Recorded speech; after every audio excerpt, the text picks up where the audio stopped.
Okay, it's 1 o'clock and I think we should start. My name is Agneta Johansson and I am the Executive Director of ILAC, the International Legal Assistance Consortium. I'm very pleased to welcome you all to this webinar, where we will present some of the key findings of ILAC's most recent report, Justice Systems Adrift, which describe the situation in Syria today. And that presentation will be followed by a discussion, and I will present the panelists shortly. I just want very brief to say that ILAC is a consortium of professional legal organizations and individual experts committed to the rule of law. We have around 50 member organizations, and the vast majority are practitioners, judges, prosecutors, lawyers from all around the world. And our common goal is to strengthen the independence of the judiciary and the rule of law together with our colleagues in the countries where we work. We just passed a very sad date, a date that marked 10 years of war in Syria. And during these years, the country has been torn apart. More than 400,000 have reportedly been killed. Over half of the population are displaced. The humanitarian situation is dire. It is a tragedy that is impossible to comprehend. And the country is currently divided into 4 distinct zones of influence, each backed by or protected by a foreign power.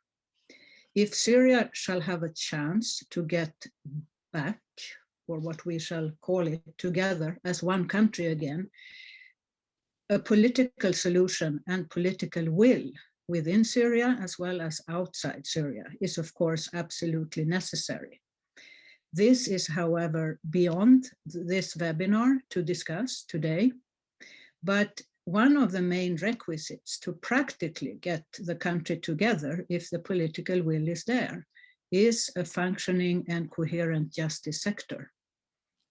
ILAC presented a report about the justice sector institutions in Syria in 2017, and we have now taken a renewed look at the capacity of the existing justice institutions and the legal profession in Syria.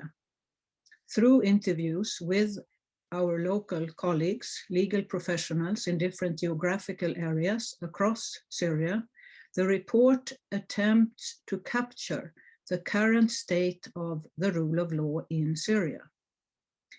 Given the overwhelming justice needs of people affected by 10 years of conflict, it is important to take stock of existing capacity in the justice sector, and from there, look at available avenues to move forward. As I said, the presentation from our report will be followed by a panel discussion, and I am very proud to present Bassam Al-Ahmad. He is a Syrian human rights defender and the co-founder and the executive director of Syrians for Truth and Justice. It's an organization concerned with documenting human rights violations throughout Syria, and it was officially launched in 2016. He has also worked as a consultant with the International Federation of Human Rights and worked as one of the first centers to actually document human rights violation in Syria after the uprising broke out in 2011. We also have with us Sahra Al-Barazi. She is a Syrian-British international lawyer who is the co-director at the Syrian Legal Development Program. She specialized in human rights law and specifically on the nexus between forced displacement and citizenship issues, as well as the interlink between discrimination and statelessness. Geographically, her work has focused mainly on rule of law and nationality in the Middle East and Africa region. And finally, we have Mikhail Eichmann, senior legal advisor at ILAC. Mikhail has led the research team for the report that he will be presenting now, and he was also the editor of the previous rule of law assessment report on Syria, published in 2017. We are very grateful for your participation and looking forward to hear from all of you soon. Before I hand over the floor to you, Mikhail, I just want to inform the audience and the participants that there will be time for questions and answers in the end. If you have a question, please use the chat function and submit your questions to Elac, the host, in a private chat. And you can submit your questions throughout the webinar, and they will be addressed in the end. And finally, I also would like to inform you that this webinar will be recorded and posted on ILAC's social media outlets.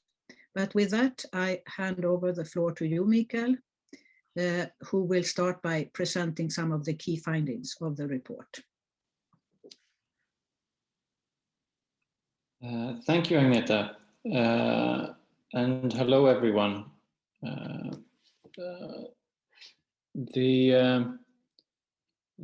Yes, as Agneta mentioned, we did a similar report in 2017, and we are following it up now. And it's, I mean, like we then could see that 7 years of war had impacted the justice system in Syria, we can now see that 10 years naturally, obviously, has done the same. The dire economic situation, which was terrible already then and has worsened since, is having an enormous impact on people's ability to seek justice in the different courts and institutions in all parts of Syria. And at the same time, the combination of the conflict and the economic situation, and now also the pandemic and all these multiple crises, is also impacting the system's ability to provide those services. And the result is that in a country where it was always difficult to access justice, it is now very difficult for people in most of the country. I'm going to go through very briefly some observations from the different parts of the country, but there's not time for a very detailed description. So people can either ask questions or be patient, and we will publish the report as well. But I just have a caveat that I'll be using the language of the powers in control in each particular area. So I'll be talking about courts in the north and northeast and northwest of Syria, not based on an analysis that those bodies live up to Syrian or international legal definitions of courts, but because that is what the institutions available in those areas are for justice or for handling cases.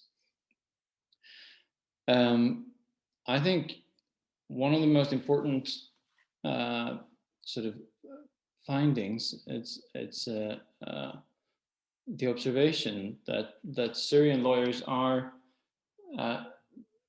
very resilient, very strong and resourceful in all parts of Syria. They have continued to work even with the collapse of the justice systems around them to try to help clients navigate the very confusing landscape that has emerged over the course of this conflict and help clients access justice. I think that you can also see that they have maintained, judges and lawyers as sort of legal professionals have maintained significant influence through their work, even though they are not, and they should not be mistaken as the most important powers or the strongest political powers. The day-to-day impact of their work on people's lives can be significant. And as you can see in areas outside of government control, very often they have used the influence that they do have to try to promote reliance on Syrian law and Syrian legal traditions. And I would say that it's quite a tangible field with lawyers and judges in all parts of the country that have been interviewed for this report, that there's an urge for freedom and for human rights and for a system that relies on law and the rule of law. But there's not a system at the moment in Syria. There are indeed many systems. If I start by looking briefly at the government areas, the overall trend that was visible to us in 2017 is still largely unchanged. There is basically the same justice system as was there before the war. In a way, maybe not so very surprising that there's no that the state has focused on other things rather than institutional reforms, as much as those reforms would be needed. The trend, one of I mean, it's a system with widespread corruption and with problems with judicial independence and interference in the courts from security services that impacts also directly in people's cases when they bring cases to these courts. But one of the most important trends, I think, or obstacles, and at least certainly when you do these interviews with people working in the justice system, one of the most frustrating trends that has been going on ever since the previous president Hafez Assad as well is the move of civilians into extraordinary courts and out of the court system. And there's a frustration amongst legal professionals that this moves them also out of any possibility to rely on the rules that have been put in place to also uphold and solve conflicts between people. A difference is in the environment in which the lawyers work, I think, in a way, is that we were not able to obviously to travel to Syria with the international experts, but through local partners, it was possible to organize even roundtables with lawyers in government-controlled areas to discuss these issues. And that was not possible for us a few years ago. So there seems to be some space for a dialogue within the legal profession. So it was also possible to interview judges informally. But there seems to be a space for dialogue within the legal profession in government-held areas about the problems that the justice system faces and its inadequacy for helping people access justice. And I think that's quite an important observation and something to take note of, both in our discussion today, but also in terms of thinking about how to support justice in Syria going forward. If we move on to the areas outside of government control, we have, I mean, one of the most ambitious attempts to build an entirely new legal system in the Northeast in the areas under the control of the SDF and the autonomous administration. These areas face a few particular obstacles or challenges. One, of course, a huge obstacle to justice is faced by the large numbers of internally displaced persons in Raqqa and Deir ez-Zor, but across the whole self-administration region, who struggle to access courts due to lack of documents and lack of integration in the society where they are. But another peculiarity in the Northeast is that you have the government system still in place in Hasakeh and in Kamishli, and I think some other places as well in Raqqa, with the result that there are two parallel justice systems here, but they do not accept one another in any way. which means causes all kinds of confusions and contradictions in people's daily life and reality. And it means that decisions are not final, that it's possible to kind of, although the autonomous administration courts will not accept a case that is currently being heard in the government court, if you don't like the outcome in the government court, you can then go back a year later to the autonomous administration court and try it again. So it kind of causes things to grind to a halt when conflicts are never resolved. There's also an attitude that seems apparent in the autonomous administration, avoiding giving experts too much space in the system. There's a huge reliance on like bottom up and the people's justice, which is conflicting with the ambition to create this system based on social justice, ironically, because the sort of constitutional documents, the social contracts and these documents that the system relies on are not fully implemented because there's a reluctance to rely on lawyers and judges as professionals to actually enforce this. In the individual case, sometimes there's a preference to base decisions on ethics or just a sense of what feels more fair.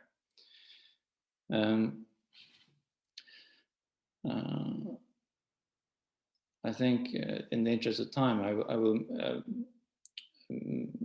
move on. I will raise one last thing. This lack of kind of interest in the capacity that the legal professions has is causing a lot of problems for the autonomous administration.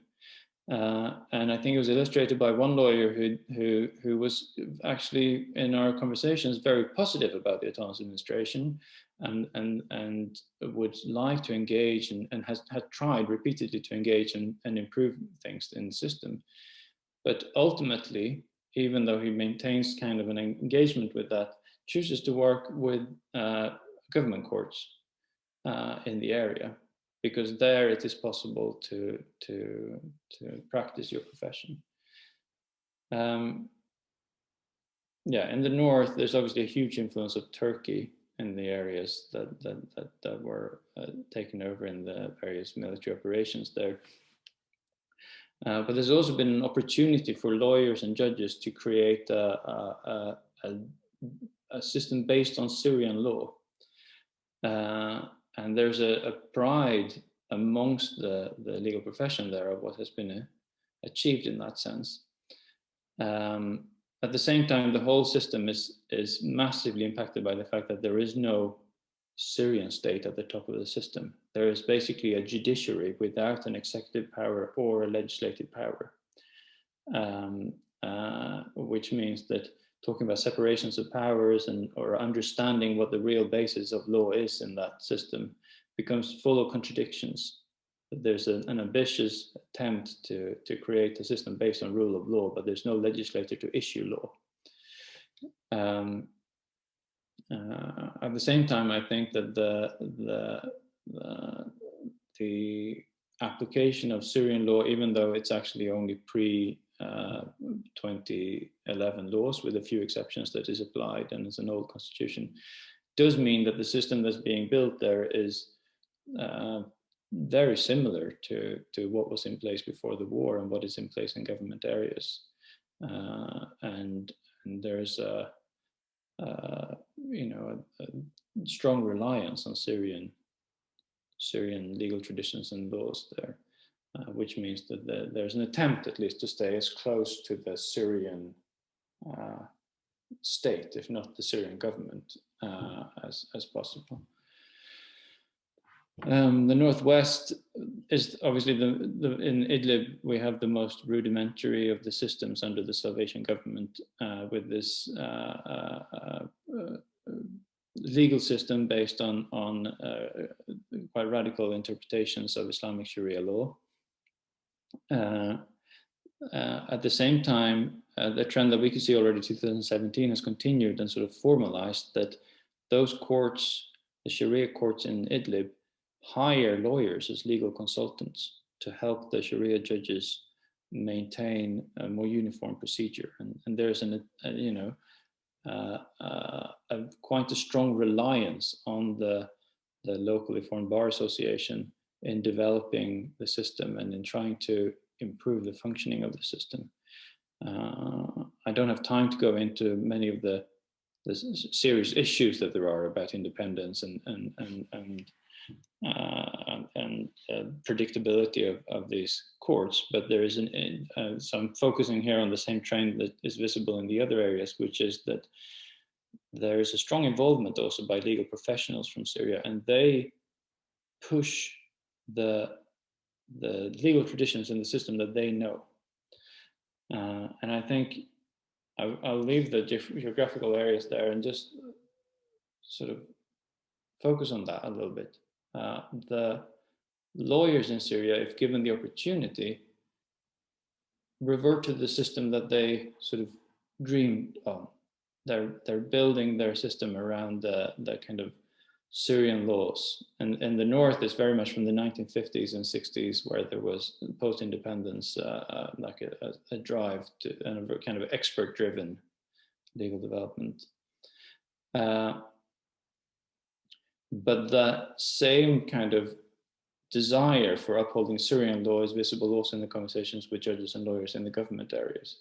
The frustration with the extraordinary court system that takes the problems that people face in their daily lives out of the Syrian justice system and puts it in an extraordinary setting is something that was a clear theme in those interviews and conversations. They want back to the Syrian system. Yeah, there's more I could say. There's obviously huge problems with capacity in these areas, but I think I have actually used up the time that I have given myself, or that I have my boss here as the moderator, so I also need to behave myself. I think maybe I'll end with referring to a judge in the north, in the areas under the interim government control, who said that what they're trying to do in those areas is to teach people that it is not the law that they are scared of, that they're scared of how it's been used and misused, and that this was the driving force when they went back to Syrian law and abandoned the many different varieties of sort of other hybrid systems that were there before 2017. And I think that's an important point or a good entry point to our discussion then about what can be done to kind of foster some sort of viable path to a Syria where there is one Syrian system applied in the whole of the country. Thank you. Thank you, Mikhail. We will obviously have time to come back and listen more to you, and there might be some direct questions as well. But now we are looking forward to hear some reflections from you, Bassam, and from your long experience of working with human rights in this context, what perspective you can share with us. Please, the floor is yours.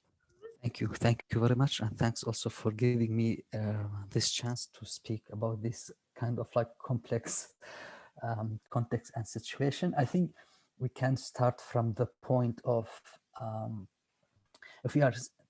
since we are speaking about different systems in different controlled area in Syria, I think we can just like see the nature of this system reflect what kind of like a vision for the Syrian these like parties of the conflict are planning for Syria.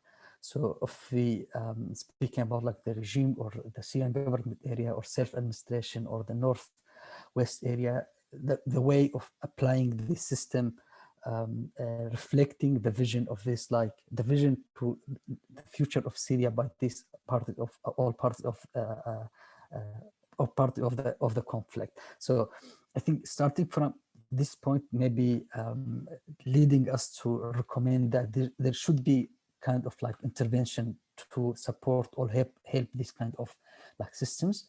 Here, I think we should be very careful because there is many times kind of like using these needs of the people, using these systems as a kind of like bring more legitimacy to these like parties. Of course, like starting from the needs of the people by this party, which I don't agree with. I think the needs of the people, it's usually it's at the end of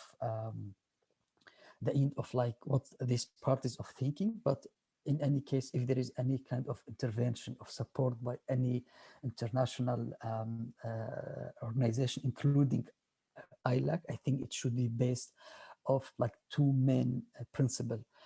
First of all, it should be really support or intervene for like steps or like procedures or standards which don't opposite any international principles when it's come to the human rights and international law. The other thing, I think that the strategic vision should be that this support should be have kind of vision that will be a one Syrian state. I don't think that the Syrian will stay like that, divided like that. Even now, if we are speaking about like divided geographic location, but as Mr. Mikhail said, that most of these like parties at least alleged or saying that they are rely on the Syrian law. Of course, in some areas they changed, they removed, they added some like principles or like laws, but the core of this system, it still is the same. So I think that the second point, it's strategically we should just like put in our mind that those system should be unified in one time when there is kind of like political transition. But also at the same time, we should not forget that there is legitimacy, like let's say legitimacy war between the parties of the conflict. I will bring two small examples for that. All of us remember in 2016, I think it was, or 13, when there was a recognition by the international government to the Syrian coalition and Syrian interim governments. The Syrian interim government, when they sent a letter to a company that asked them to establish like a passport for Syrian people, not by the government, by the opposition, they used this kind of like, let's say, recognition by the international, by the EU, by the European countries mainly, to establish these like passports. But because there was a lack of strategy, because there was unfortunately also kind of like corruptions, this the way or the plan was to help people, ended up with like a huge of consequences. Many people were later on like arrested because of this like passports. Many of them were also deported from Turkey and other countries after they like issued tens of thousands of these passport without any kind like of strategy. On the another side, also when it's come to the regime also tried to use this notion of like legitimacy to use the passport issue, for instance, as a way to fund it himself.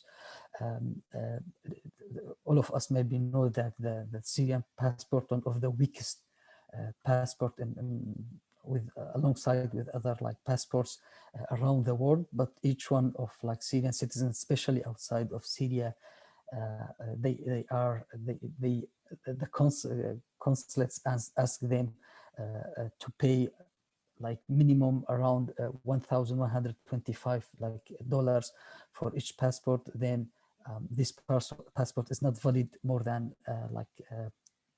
2 years to travel with. So also it was like using kind of like legitimacy point to use this passport to fund the regime economy. So I think my main recommendation is about we should really intervene to these like systems. We're trying to find like a strategic way to support these systems, but not to forget that there is also some hidden agenda. Always there is like something political under any level of like support, but also we should that take in our consideration that this support or intervention should lead to unify this country, to unify this system, and create a system could really equal between all, build a system can make all Syrian people like equal in front of the law and fight any kind of injustice in these systems. Thank you, and I will also be happy if there is any question to answer. Thank you, Bassam.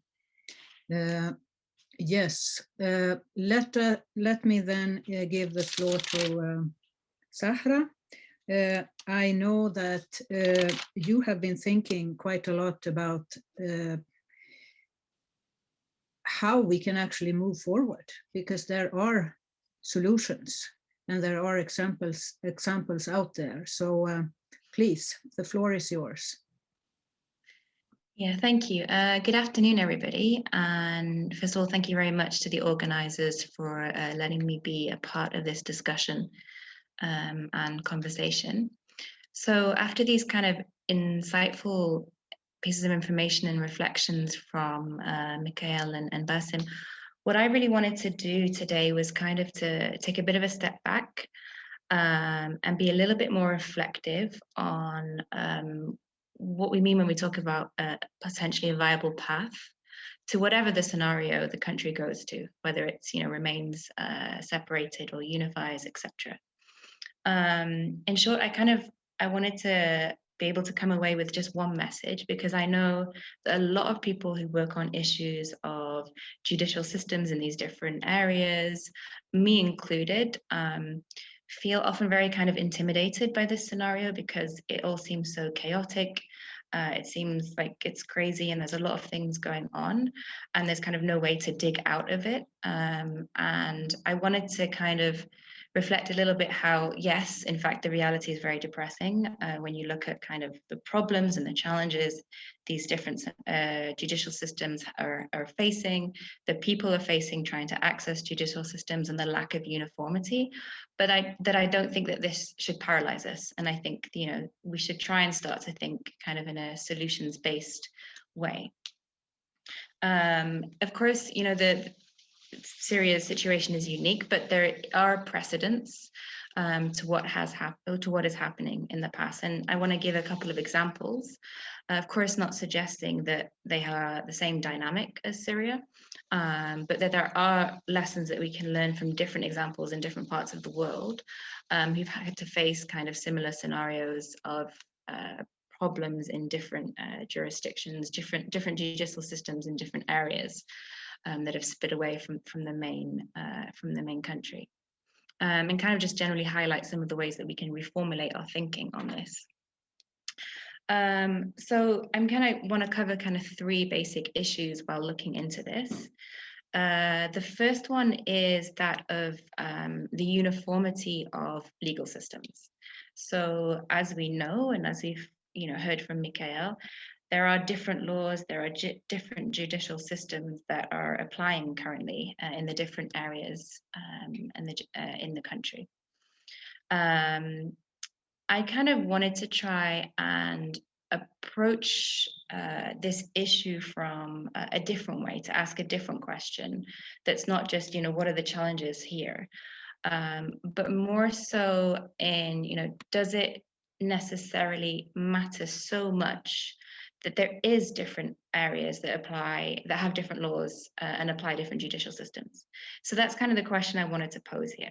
And I think the answer is yes, that is, because, a lot of these systems are problematic, they're rudimentary. We'll be able to see from the report in the future how there are lots of problems, but actually, in fact, that maybe we can look at it in a different way. That there are lots of examples of states where there are different functioning systems inside the state, where there are completely different legal systems inside the state. And it's not so chaotic as we kind of fear that what's growing and what's developing in Syria. Some basic examples of those, for example, we've got Scotland.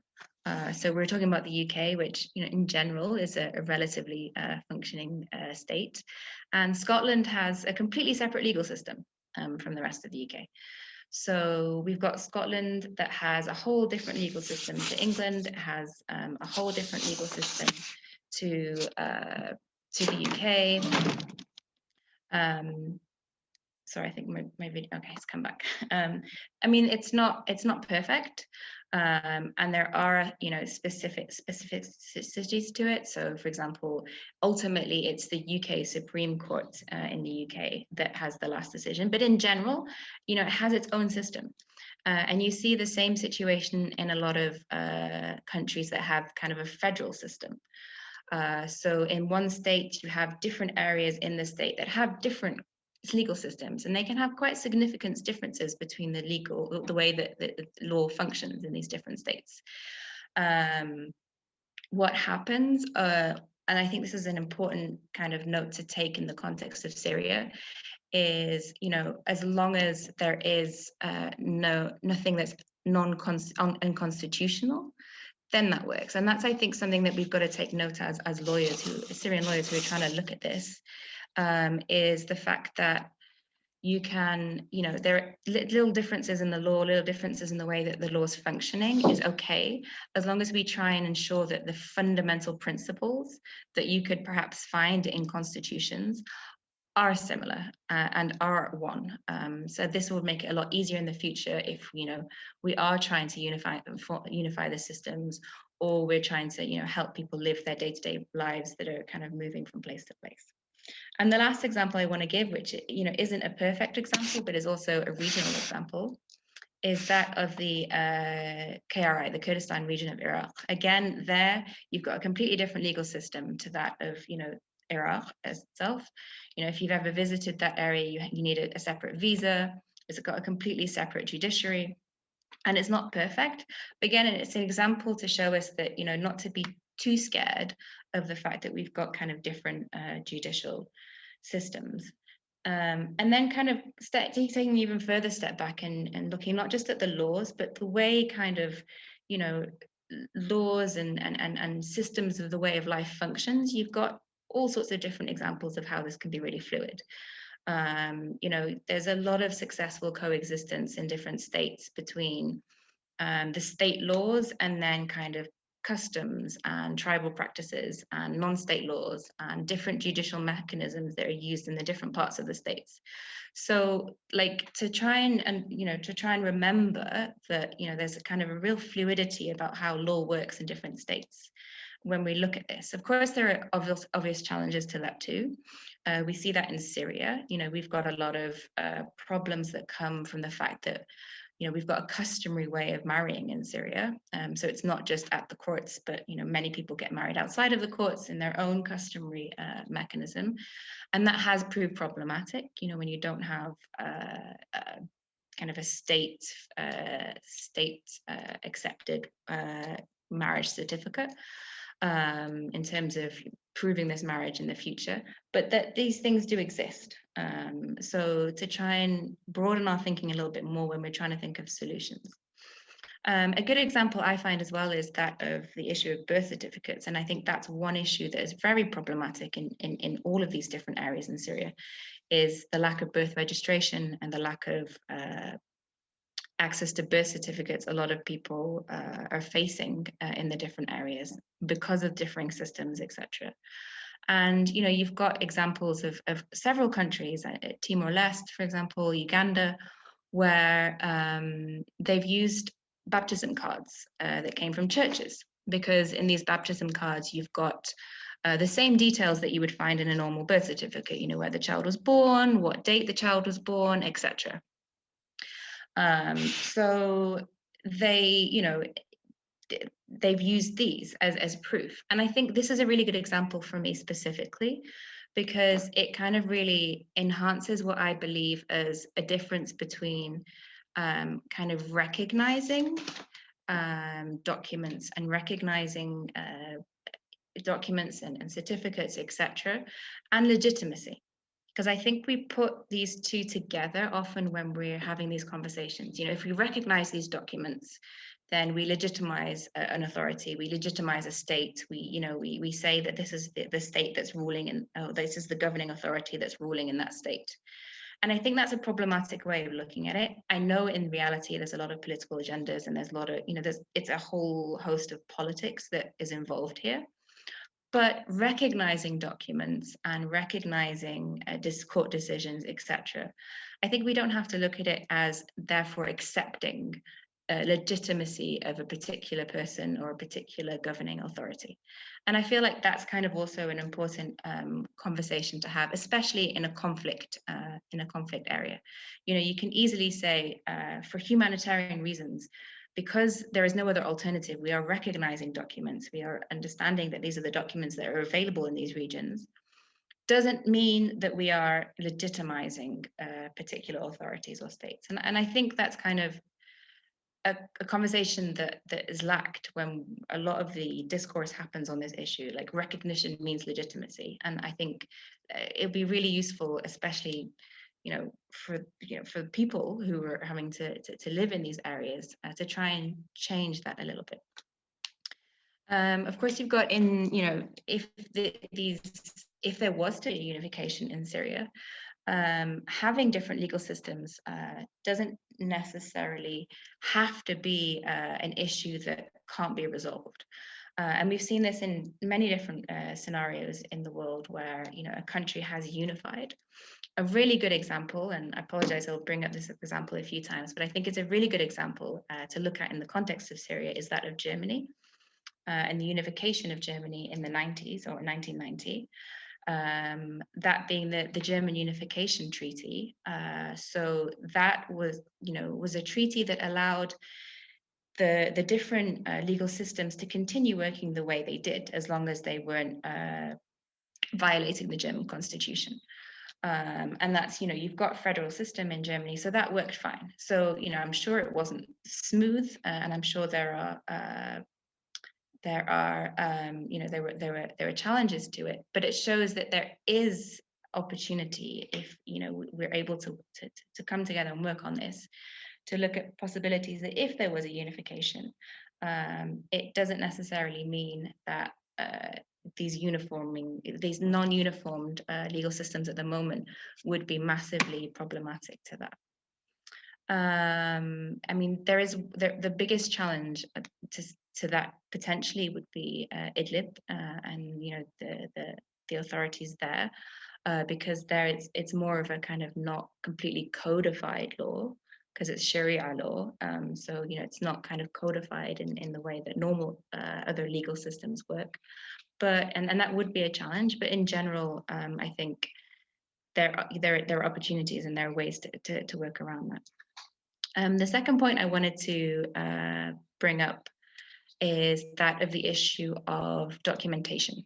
So it's civil documentation, it's birth certificates, it's documents that you need to access your housing, land and property rights, etc. And this example really kind of reflects how there are challenges to the realities of the people living on the ground, because we see so many challenges on that now. People unable to access these documents, and once they've accessed these documents not being recognized in other areas in Syria, not being recognized in other states outside of Syria, and so leaving people without personal status identification, without the ability therefore to access a whole host of different rights later. So it can really have devastating effects on individual lives and families' lives and communities. And I think there's kind of a twofold issue here, that there should be a system that allows that the recognition again of documents by all other, but you see coping mechanisms, you see so many families who are heading into sometimes dangerously regime held areas to try and get documents for their children. You see a lot of coping mechanisms, and the push by lawyers and by authorities to try and recognize the documents that are coming from different areas, I think is essential. Again, without linking that to legitimacy. So this person has come with a birth certificate from another area, we can recognize that. It doesn't mean anything else. And I think that's a really important thing to work on. And on the other side, we also have a potential issue of the trust of the people in the governance that they live under. I've spoken to so many people who live in these different areas, some under SDF held areas, who don't bother, like don't think there's any point in registering the birth of their child, because they're like, well, is this the right legal system anyway? Will I be able to use this birth certificate anywhere anyway? So the lack of trust of people living on the ground in the actual the legal system that they live under is also hugely problematic. And so having, areas not recognizing and then people not trusting their own legal system because they think, what's the point in going through a process to try and get documentation when it's not recognized anywhere, can be really problematic. So these are the kind of the main issues I feel, coming out of these areas of the issues of civil documentation, which again don't have to be there. There are solutions. There's just the issue of trying to get rid of the recognition from the legitimization and encouraging these different people for humanity. And I know there's political agendas, but for humanitarian reasons, to recognize with the hat of that doesn't mean legitimacy.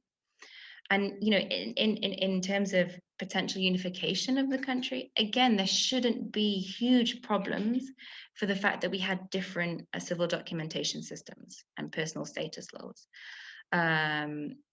Recognition of documents will be crucial. So documents that came from any area should be recognized. But there are also examples where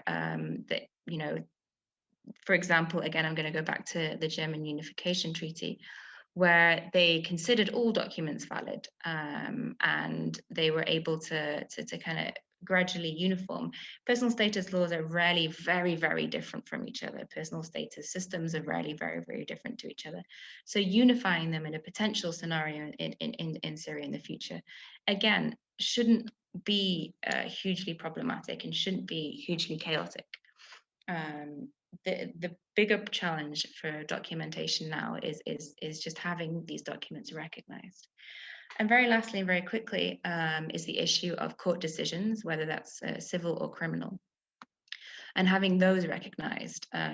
Specifically, we've seen that in Idlib, for example, a lot of court decisions made in other areas are disregarded because they're seen as incompatible with Sharia law for one reason or another. And in other scenarios and other examples, we've got two issues, mainly non-recognition, which also can come from the fact that a lot of the time judges don't tend to be professional judges. People who are making the decisions are not necessarily professional, and that can be really problematic. So you have a judgment, but it's not recognized in other areas. And there's also the problem of double jeopardy, that you end up getting a civil or a criminal judgment against you in two different areas. So there's huge problems again about the problem of not having uniformed court decisions. And as a general rule, again, this could be really, really resolved with just having judgments by courts recognized across Syria. So there's been a judgment, a civil judgment or a criminal judgment, and this needs to be recognized. Whether you disagree with the governing body there, whatever the politics behind it, just having it recognized can solve a whole host of problems for people. And again, when we're looking at potential unification of Syria in the future, the mutual recognition of court decisions again needs to be a crucial aspect of any agreement when we're looking at the reunification of a country. Going back to the example that I give often, and that being the German Unification Treaty, because I think again it's a strong example to look at. The validity of court decisions there continued after there was a unification. So in East Germany, court decisions, as long again as they weren't completely incompatible with the constitution, etc., they were accepted. So it's not something that's impossible when we look at it. It's not something that what are we going to do with all these differing non-uniform systems? there are very easy, smooth methods of being able to look at unification. And I'm kind of like very much painting a very kind of rose-tinted potentials here, and I totally accept that. But I feel like, especially in the issue of civil documentation, having been part of these discussions for 10 years now, it's always, challenges. There's challenges. There's challenges. There's challenges. I really feel that, I agree, and the reality is there's so many challenges, but trying to reframe and trying to kind of see where there are potential solutions is massively important. And then very quickly, then in conclusion, I just wanted to say, I know there's a lot of also discourse and a lot of kind of confusion as to, do we need to support these different judicial systems? Do we need to help them, etc.? And I would strongly personally push for yes, based on the fact that there is no current alternative for the people living in these areas.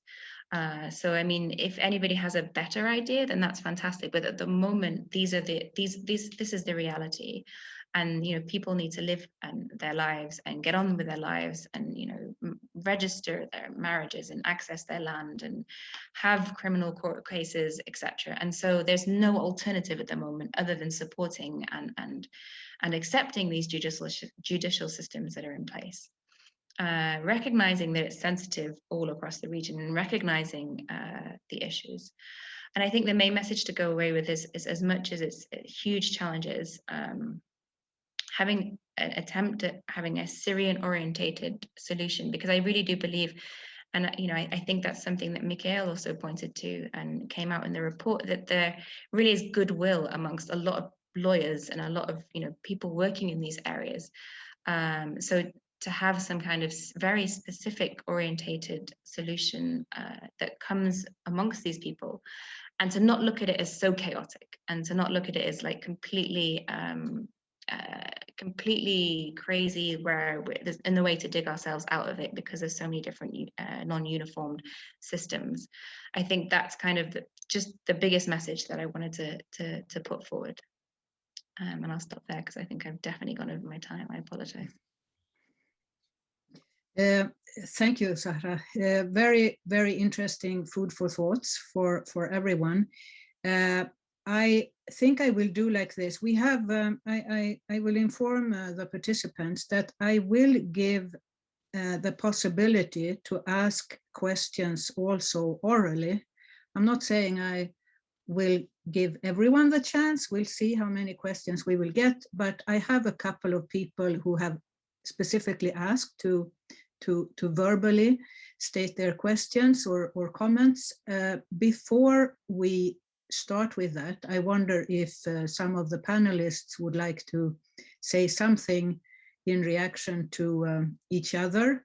And while they are doing that, Mikhail, if you will start to comment, if you have anything. Katrine, can you have Declan O'Mahony to make sure that he can share some observations about the situations in Kosovo? But I would also like, Declan, that you can first start to introduce yourself and why you have this experience. But first, Mikhail, if you want to say a few words. Thank you, and thank you, Bassam and Zahra, for your interventions. I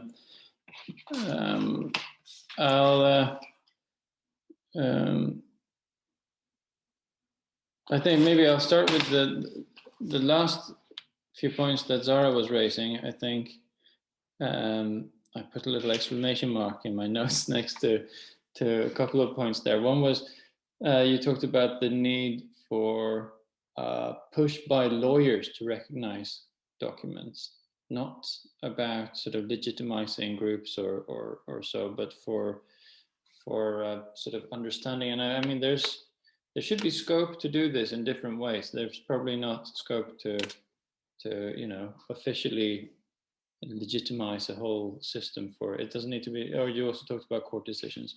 They could at least be given evidentiary value. That's usually, especially in these systems that we have looked at, I think that there's seems to be scope to you know, some kind of discretion for judges and lawyers to do that. And I think that you can see that lawyers, Syrian lawyers, are doing this. Like, I mean, trained in Syrian law, there's obviously people practicing who don't have the same training in many places as well. But Syrian lawyers are relying on Syrian procedure, even when that is not written out as applicable. And the courts, when they don't really know what to do, pick up on their arguments and apply that. So there is scope to apply things. There's scope to develop how these things are done. So I think that that is an interesting observation, and something that sort of mirrors what I think we have seen also in our research. And that, I think, is connected to the other thing that you mentioned, which is alarming. People don't bother registering because their only option is in a system that they don't perceive as legitimate. I think the two are intimately connected. When the systems are not actually interacting in any way at all, we can see, as you said, you had many international examples. You can see countries that are enemies still not starting over and going back to, you know, when they're faced with a human being from the other country, to ask if they were ever even born. There isn't a presumption that the birth certificate exists from the enemy state. So it doesn't have to be about legitimizing the country. It can also be about just recognizing that this person in front of you exists. I think. Okay. Yeah. Thank you. Thank you, Mikhail. Bassam, would you like to add something? Yeah, it will be great if you can just like give me just like a few more minutes. I think like, yeah, I mean, generally we should be like concerned about like having like different legal system in areas in Syria. But if we are speaking about like system were established and created after like consultation with people, after consultation with the lawyer and justice and society, I think that should be good. But mainly we are speaking, especially in the Northeast and Northwest, we are speaking about some system. Also, there is the parties feed this system with some ideologies. So if we just like go and recognize this system as it is, we are just like kind of like supporting some ideology which don't, as example, not all the people of the Northeast agree with the ideology of the self-administration that's sometimes imposed by the legal system, also in the Northwest. I think also in the Northwest, I think we cannot just like consider the whole Northwest as like one block, since we are talking about some also kind of illegal occupation by Turkey in Afrin area, but also in Ras Al Ain and Tel Abyad. And this point lead me to something, again, I just like repeat why we should not recognize the documents just like as it is. I of course, I will agree with my colleagues, and especially Zahra, sometimes when there is kind of like neutral documents, like kind of like birth, like certification, we should like really recommend to recognize. But I just like bring an example in the system in Afrin, which is like created by the local council and linked to the Ankara directly. The IDs were established in this area for the people in this area, like IDPs came, and the people also originally from Afrin. This system changed very important details in this ID. So as example, if you are from Douma and Eastern Ghouta and you are in Afrin and you get this document, ID document, there is some kind of fake information saying that you are from Afrin and like that.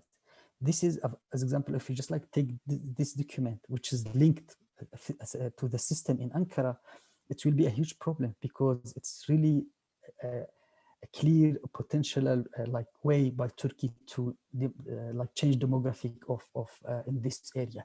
So this is, and also when we documented like sending mercenaries to Libya by like Russia also, but also by Turkey to support the parties in Libya, this ID also were contained some fake information about the age of like children. So many children were recruited, but when they give them this document, it was not like clear that they were under 18.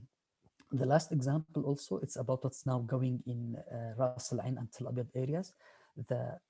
This like group, like Syrian National Group, which supported by the Turkish occupation there, they are going to the like people are asking them for like proof that they own these like properties, and they trying to also create or like establish this kind of like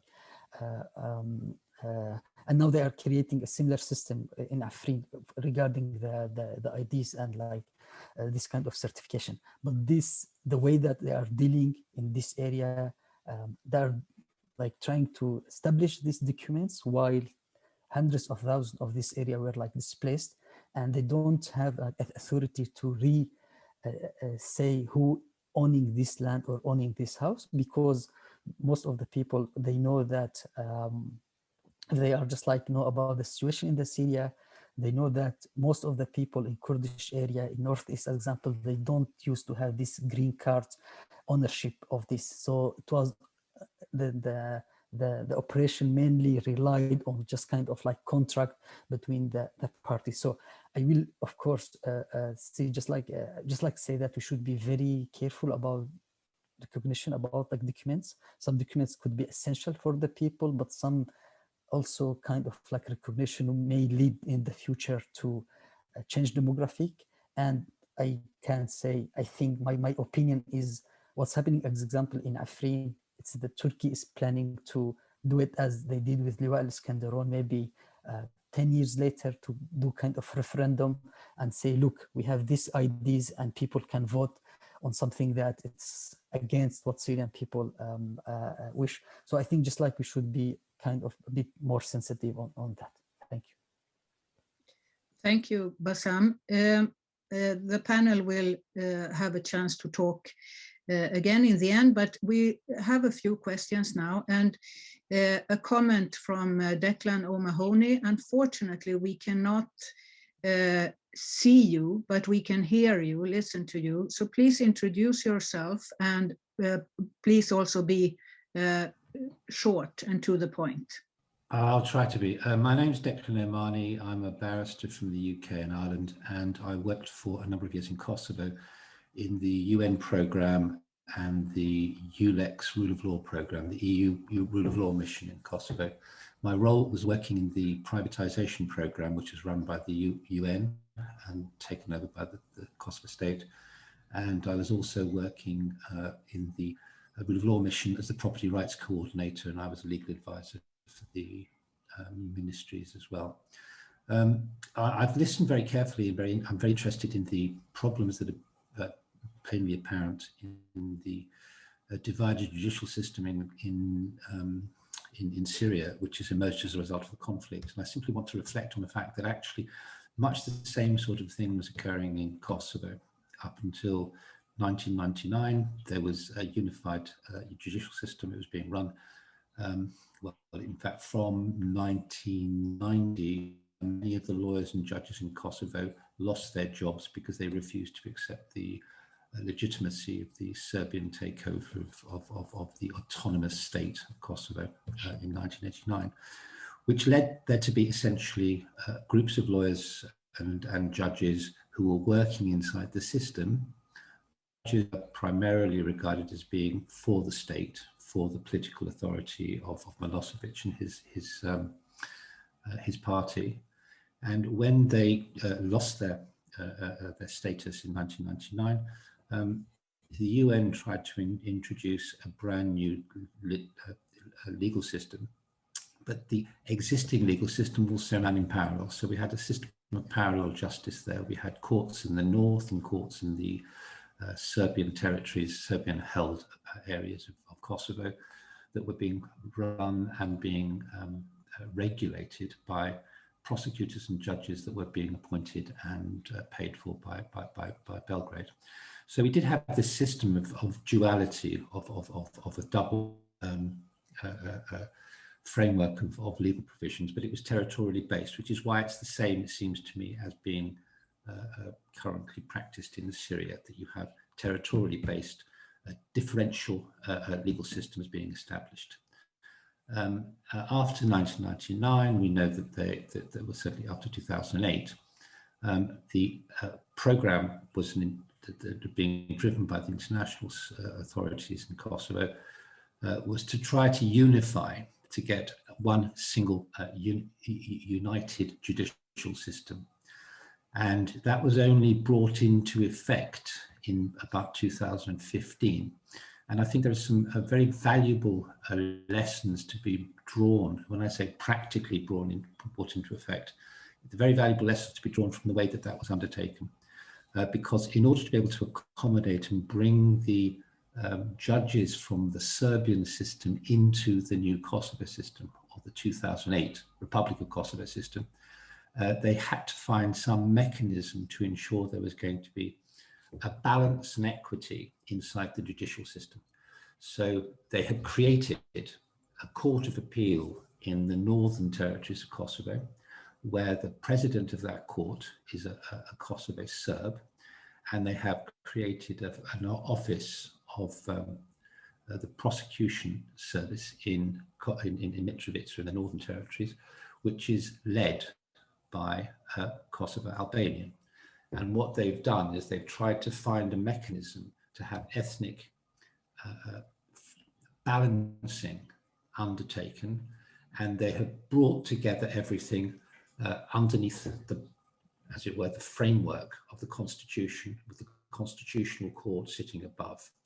So they have embraced the unification by allowing for, in practice, the reassurance of judges who are going to come from an ethnicity which is the predominant ethnicity in northern Kosovo.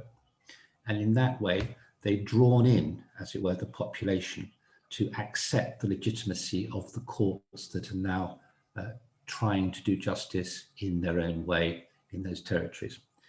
The second thing that they did, which I think is some... Yeah, okay. Yeah, I need you to move on a little faster if you can, so that we don't have... Yeah, I'm going to. Yeah. The second thing that I wanted to raise with you is that there is an outstanding problem, and there's going to be a very, very significant problem in Syria to do with property rights. It was something that was a recurrent problem in Kosovo, and the way that that was actually addressed was, for the first time, the UN established a Property Rights Commission, which was a fully funded international organization led by internationals and panel by internationals and staffed by internationals with a lot of local support.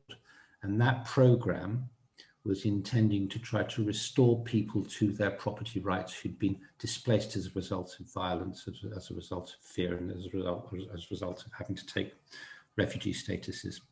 So in those circumstances, that program eventually delivered justice. It did take time, but there is certainly something there that the authorities in Syria could look to in trying to find a solution which is regarded as equitable. And certainly the Kosovo solution was regarded by the participants and by the recipients of that justice as being equitable by and large. So it's something that perhaps the authorities and those who are actually concerned in trying to find solutions for the problems in Syria should be looking at as well. Thank you very much indeed for this opportunity to make those observations. Yeah, thank you very much. And I think that it is important to share experience from other parts. What I will do now is that I will take a few questions and then get back to the panel. We have Nina Lahoud, our next. Can you hear me? Yes. Yes. Yeah. This is a really interesting discussion and raises a lot of issues that I, having worked in so many conflict countries, including Kosovo and Timor, I can, they're not so unique. But I wanted to raise, standing back, focus my comments on two bigger issues. The first is, and this, if I heard Mikhail correctly at the beginning, goes to the question of what is the overall objective of the Elac assessment or report. And I thought I understood him to say to seek a unified system. And for me, if that is the case, this raises for me a bigger issue of whether, you know, an international NGO like ELAC or the UN, with whom I worked for over 3 decades, should actually seek an aim of a unified judicial system, or whether this should really be left to the Syrian legislative authorities or Syrian public opinion in the absence of some kind of consultation or whatever. And alternatively, because that's a really difficult thing. And when I think about countries that UN has worked in with a rule of law mandate, I'm not so sure we had such a robust objective. It was more to, I think, engender consensus and as to what would be accepted and basically comply with overall international human rights and international law. Whether alternatively, ELAC's objective could be to take stock of some of the immediate pressing issues that need to be addressed, such as differing civil documentations, differing court judgments issued by various authorities, and focus on how the international, how ELAC or the international community could best facilitate discussion or resolution of these issues. Now, I think within that framework, there are easier things to make recommendations on, like I think Bassem raised, you know, there's different types of civil documents. Births and deaths are less contentious. I mean, in Lebanon, whether it's the Mukhtar attesting to a birth or a death, or it's in Timor with the Larai tribal chief doing, there's many cases of traditional and customary attesting to births and deaths and that being accepted.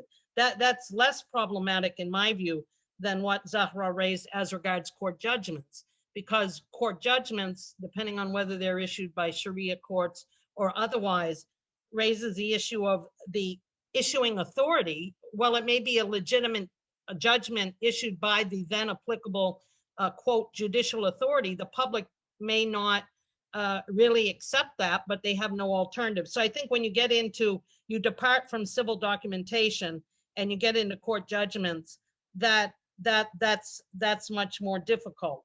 Particularly if you look, for example, judgments on divorces or inheritance or property, because it can, you know, if you have to put the barometer, whether that complies with international law, you're going to get into a whole lot of issues. So I wanted to raise that. Secondly, Zora's very interesting suggestion of a pragmatic way to suggest going forward in terms of both civil documents, if I understood it correctly, and court judgments, that acceptance of those documents and judgments don't connote necessarily recognition of the issuing authorities as legitimate. It just doesn't, I think, as I just said before, I think it's a different kettle of fish when you get into the judgments and when you get into certain types of civil documents that are more contentious and may be affected by religious law and have implications, particularly for women and girls. There's a gender aspect to it. So that's basically my comments, that where does ELAC realistically think they can try to steer the international community to be most helpful and to acknowledge Syrian national sovereignty and the will of the people, you know, the primacy of national will and national ownership, and not be too prescriptive as an outside international entity. That's always a concern, I think, of ELAC and of course us and myself and all. And then secondly, how can we be not too evasive, but try to forge some really maybe useful issues that the international, if the objective of this is to try to steer the international community in some interim steps they might take to support reestablishing or strengthening rule of law, might be a bit broad, but the judicial system, where are areas that are now lacking, but in terms of uniformity, but which wouldn't be that contentious to push forward?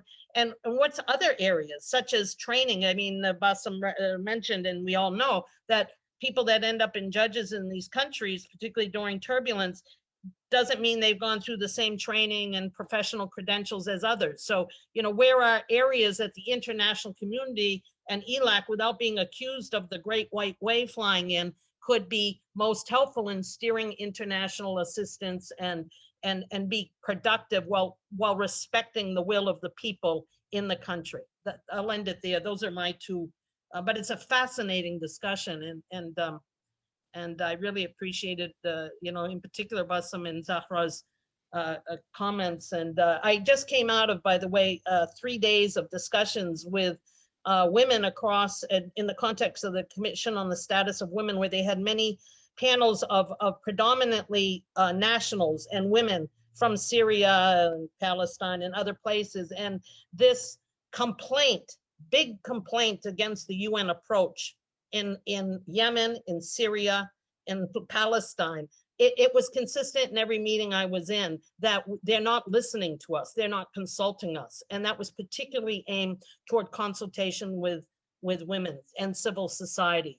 And too much is colored by the formal negotiation teams appointed by political authorities or the opposition, and leaves out civil society. So I just wanted to say, I come out of that immersion and that cry for listen to us, consult with us. Women, civil society have a lot to offer. So I just wanted to end it there. Thank you. Yeah, thank you, Nina.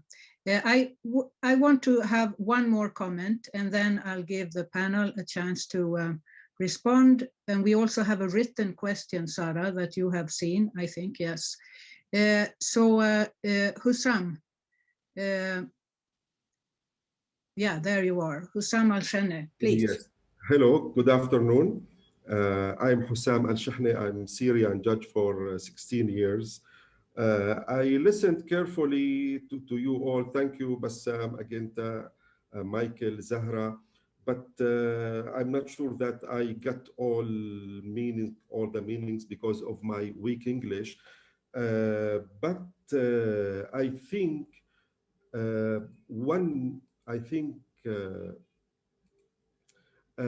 one of the reasons that the access to justice in all Syrian areas is miserable is that the cause of the Syrian judges and lawyers and Syrian lawyers themselves. Problems start from the faculty of law and from the weakness of their human rights culture and the lack of information on international law principles. So that this matter, I think, must be in the next, in the coming report of ILAC. I think it needs a study in depth, and those Syrian judges and lawyers also need to collect them together from all the Syria areas and to discuss because I think it is one of the problem of access to justice. Thank you. But by the way, I wasn't neighbor of Bassam, but I would like to be his neighbor in the future. Yes, inshallah. Thank you. Thank you, Judge Hussam. I will now give the floor to Zahra, and we have also a specific question to you. Maybe you can read it yourself and then also choose what you want to comment on, what the others have said. Please, Zahra. Yeah. First, apologies to Hussam and others that there is no translation. Sorry about that. Quickly, just to respond to some of the comments and some of the comments that Bassam made as well. I mean, I totally agree. You know, I was trying to kind of show optimism and that we should be. I agree it's sensitive. I agree there's a lot of politics involved. I agree there's things like, you know, people, you know, attempts to change demography, etc. But I think my argument is that none of this is new, specifically in the Syrian context. judicial systems, access to civil documentation, access to nationality has always been used as a political tool in the country. You know, you know more than me about the whole situation of you know, making hundreds of thousands of Kurds stateless, you know, for ideological reasons, demographical reasons. We've got so many examples of, you know, Iraqi Palestinian refugees who are living in Syria, those who were given nationality, those who were given documents. There's all sorts of politics that have always been played out with regards to all of these systems. And I feel that, you know, when you try to exhaust everything, you know, discretion of judges, flexibility of the systems, witnesses, etc., and there just is no alternative, then I think recognition and not legitimization of these documents, not, you know, in a census, but just as to make these people be able to continue with their day-to-day lives. I think there is no other alternative currently, at least. So that's just like a quick response to that. I think quickly, Hussam, because he just quickly made his comment. I think, you know, Syrian lawyers, I agree to some extent. I think the problem is putting the onus on them is problematic because often we're, you know, there is, like, for example, there is a culture of corruption, but I don't think you can blame individuals, because when you don't offer solutions, when you don't offer actual mechanisms that work, when you don't offer you know, livable wages, when you don't offer any of these things, then lawyers and others are going to resort to other mechanisms. They're going to resort to encouraging corruption or coping mechanisms, etc. And I think that's because the system doesn't work. The system is broken, and not necessarily because of their lack of knowledge or lack of awareness, etc. So I think there is a problem with Syrian lawyers, but it's a broader problem than on the individual level. I think that's definitely an interesting point. I got asked a specific question about what legal aid organizations can do in these different regions that they're doing differently. It's a really, really good question. I wish I had some, you know, great ideas. Unfortunately, I don't. I think, you know, so the question was about what legal aid entities can do with the population, but I think working with lawyers and judges actually is one of the more important ways of creating something beneficial. So working with the judges to try and apply more discretion, to try and be more flexible, to try and accept witness statements, to try and do these things, training with lawyers about these issues, trying to encourage the population that, you know, you may not feel right now that, you know, these processes are important to follow or to access courts if you have issues or you want to access documentation, etc. But whatever comes out of it, it's better than nothing. I think raising that kind of awareness is also really important. It's a really good question, and it requires, I think, a little bit more thought as well from me to be able to perhaps offer anything substantial. I think that was all from me, to give some time to anyone else. Thank you, Sahra. Bassam. Just want to say something regarding the recommendation by Mr. Hussam. Yeah, I think the idea of bringing this like lawyers and judges from all parts of Syria together, it's a good idea. It's a good recommendation. One thing is, I think, is I will not say like missed, but usually like these systems or laws established now, at least by like the people, the military or the politicians who are controlling the areas.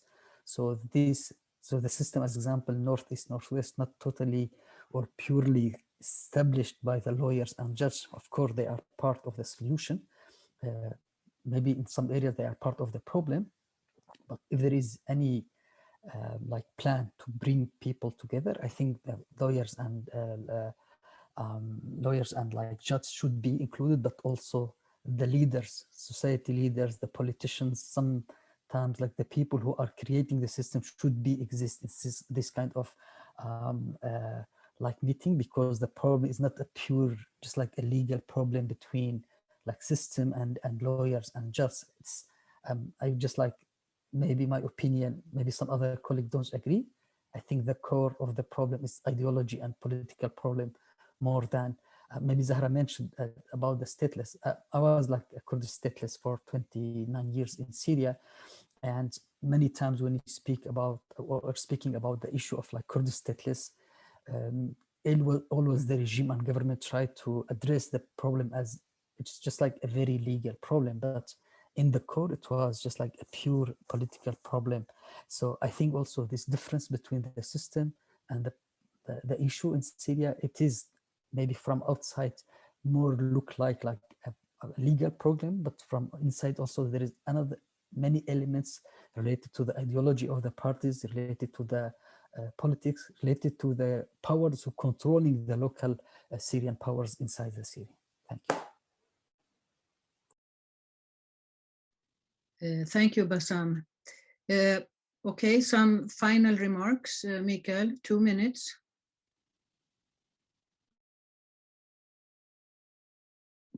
Thank you. I'll try to do most of my 2 minutes with the microphone on as well.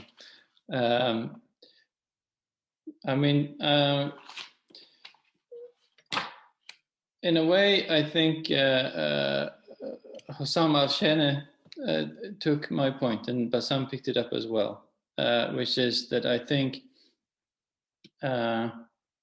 when Nina Lahoud raised what is the overall objective of the report, our objective is not a unified system or indeed to decide what the system should be in Syria at all. And I think in that case, I might have misrepresented something that I think is more of a finding, that when we talk to Syrian lawyers in all the different areas in Syria, we hear, expressed slightly differently at times, but very much the same thing, that there is a pride in the Syrian legal system, the Syrian law, but there is a shame in how it is applied. And I think that, and ILAC is an organization of lawyers and judges, and I think that there is an opportunity there perhaps for us to engage also with our colleagues in Syria, but for Syrians in particular to come together and talk about this. Because I think a lot of these problems can be managed between those areas. And I think, going back to what Bassam said right at the beginning, I agree completely with the two principles that you set down of support obviously must not, fly in the face of international law and human rights law. And the example from Afrin, I think, raises that very clearly. Ethnic cleansing is not an acceptable objective of any international intervention or what Syrians should be doing either. But I also agree with you that at least for us, internationals, we must be very careful so that interventions that we do in Syria do not contribute to preventing a future unified Syria. I think, if I'm very honest, this war has gone on for 10 years. I don't think it would be wise for Syrians to expect international engagement to fix this. I think there needs to be, and international interventions need to build on a Syrian idea of how this should be handled. And that idea, I think, should, in part, when it comes to these legal issues, come from dialogue with Syrian legal professionals, because but I agree with Hossam Al-Shene about a lot of problems with ignorance and lack of competence, but you don't need to know the International Human Rights Conventions to know, what is fundamentally fair. And I have not come across Syrian lawyers who don't believe in that, in achieving that. So I think we can contribute with this knowledge from the international stage, but I think that dialogue is going to be the most important sort of platform for building a future for Syria. Thank you. Thank you very much. I see that we have 1 minute left. I like to be punctual, so we will be that. I don't think I need to add something more. You have really shared some very interesting thoughts with us, and this is a discussion that obviously needs to continue. How can we assist without widening the gap within the justice sector? Because that is what's interesting for us. And you have given us some very good thoughts on that. The report will be finalized and published within weeks, so you can have a look at our website. And Katrina, ILAC host, she has published the address to the website in the chat, and also the recording of this webinar will be posted on our YouTube channel. And with that, I want to thank the panelists very much for your contributions, and I also would like to thank all the participants. Thank you very much. Thank you. Thank you.